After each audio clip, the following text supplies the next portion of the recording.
அழகான தமிழ் நடையோடு தடையின்றி படித்தார் என்பதை தவிர சிறப்பாக சொல்லிக் கொள்வதற்கு எதுவும் இல்லை.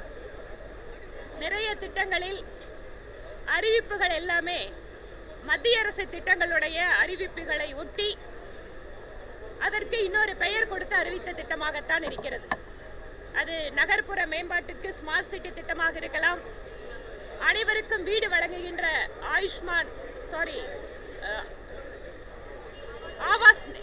ஆவாஸ் யோஜனா என்பது கலைஞருடைய கனவு இல்லம் என்கின்ற பெயரிலே அறிமுகப்படுத்தி இருக்கிறார்கள். அதே போல அனைவருக்குமான மருத்துவ காப்பீட்டிலே இன்னொன்றை கூடுதலாக புதிதாக சேர்த்திருக்கிறார்கள். இது போல இன்னும் நிறைய சொல்லலாம். மத்திய அரசு திட்டங்களில் இருக்கக்கூடிய அதே மாதிரியான திட்டங்களை வைத்துக்கொண்டு அந்த நிதியுதவியோடு செயல்படுத்தக்கூடிய திட்டங்களுக்கெல்லாம் புதிதாக அறிவிப்புகளை வெளியிட்டிருக்கிறார்கள் தமிழக அரசு.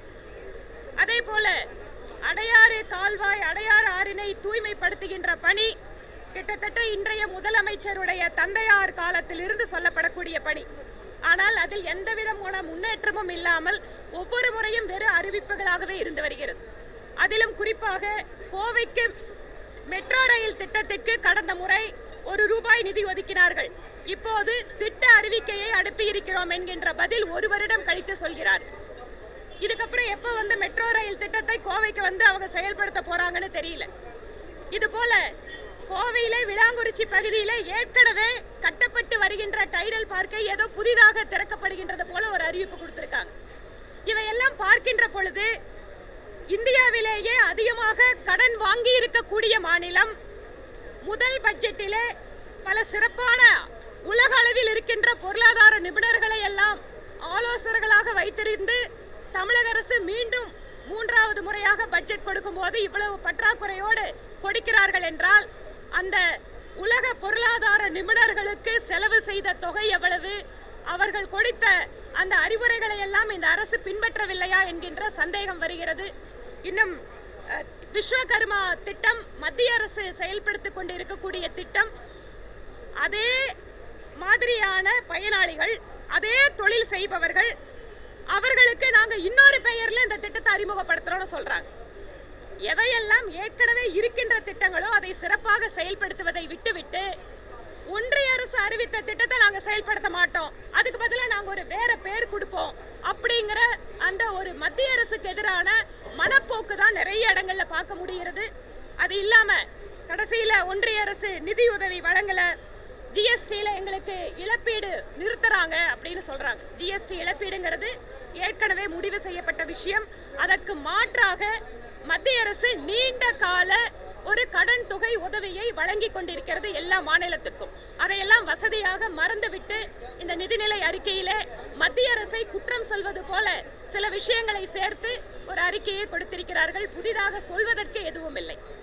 நன்றி. ஒரு வார்த்தையில இந்த முழுமையான பட்ஜெட் சொல்லணும்னா எப்படி பார்க்குது பாஜக இந்த பட்ஜெட்டை?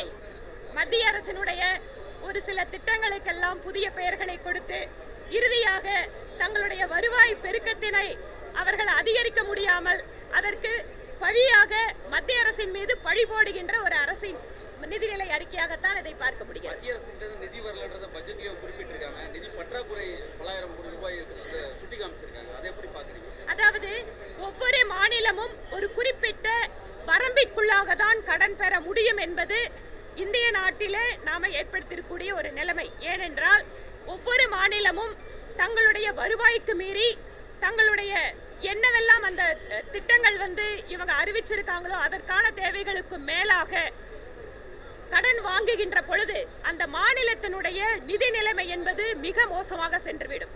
அது ஒட்டுமொத்தமாக நாட்டையும் பாதிக்கும் என்கின்ற காரணத்தால ஒவ்வொரு மாநிலமும் ஒரு குறிப்பிட்ட சதவிகிதம் தான் கடன் வாங்க முடியும் என்பதை மத்திய அரசு வச்சிருக்கு.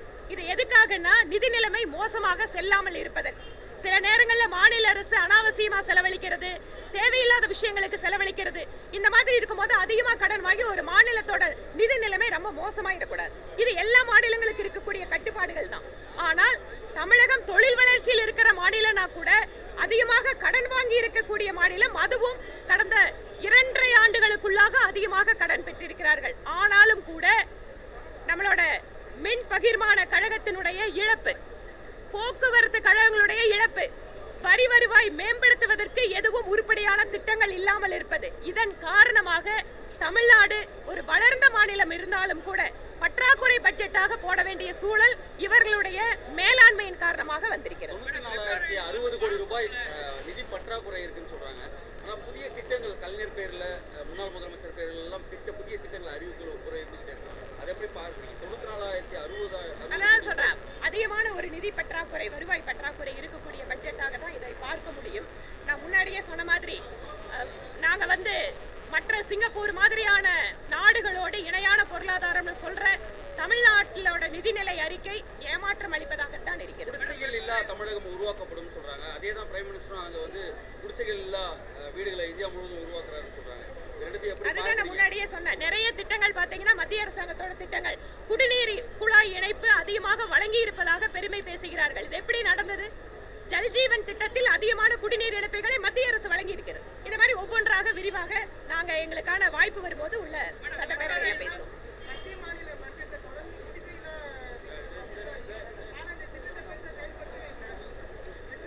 ஆவாஸ் யோஜனா அப்படிங்கிறது அனைவருக்கும் வீடு திட்டம். தகுதி வாய்ந்த ஏழைகள் எத்தனை பேர் வீடு கட்டினாலும் அதற்கு உதவி செய்வதாக இப்போ இல்ல, 2019ஆம் வருடமே மத்திய அரசு அறிவித்தது. ஆனால் மாநில அரசினுடைய பங்களிப்போடு தான் அந்த திட்டத்தை நிறைவேற்ற முடியும். இப்பவும் மத்திய அரசு எத்தனை லட்சம் வீடுகளுக்கு வேணாலும் பணம் கொடுக்கறதுக்கு தயாரா இருக்காங்க. ஆனா இவங்க இதுல டார்கெட் ரொம்ப குறைச்சுதான் வச்சிருக்காங்க. அதனால குடிசைகள் இல்லாத மாநிலம் அப்படிங்கிற இலக்குக்கு ஏற்கனவே மத்திய அரசு உதவி செய்து கொண்டுள்ளது. நன்றிங்க. பாதகம் செய்பவரை கண்டால் நாம் பயங்கொள்ளலாகாது பாப்பா, மோதி மிதித்து விடு பாப்பா, அவர் முகத்தில் உமிழ்ந்து விடு பாப்பா. அண்மை செய்திகளை உடனுக்குடன் தெரிந்து கொள்ள இணைந்திருங்கள் இயம்நாடு தொலைக்காட்சியுடன்.